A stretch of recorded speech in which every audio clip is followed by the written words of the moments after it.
Hello दोस्तों, ये है ऋषि पंचमी की कथा। अगर आपको अच्छी लगे तो please like, subscribe and share जरूर करना। धन्यवाद। भाद्रपद मास की शुक्ल पंचमी को ऋषि पंचमी का व्रत किया जाता है। यह व्रत विशेषकर स्त्रियों के लिए पापों के प्रायश्चित का व्रत माना जाता है।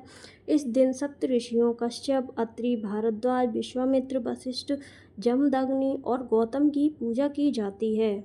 एक समय विदर्भ देश में एक ब्राह्मण रहता था। उसकी पत्नी बहुत धर्मनिष्ठ और पतिव्रता थी। के एक पुत्र और एक पुत्री थे।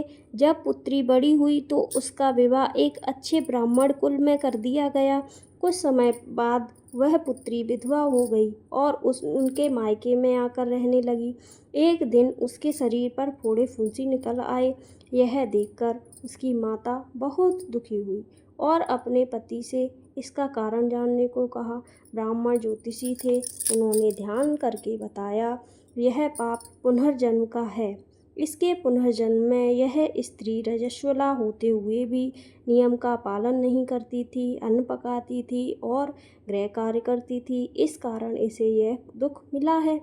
तब ब्राह्मणी बोली, अब इसका प्रायश्चित कैसे होगा? ब्राह्मण ने कहा, यदि यह श्रद्धापूर्वक ऋषि पंचमी का व्रत करे और सप्तऋषियों की पूजा करके क्षमा मांगे तो इसके सभी दोष मिट जाएंगे। पुत्री ने वैसा ही किया। श्रद्धा भाव से व्रत और पूजा की।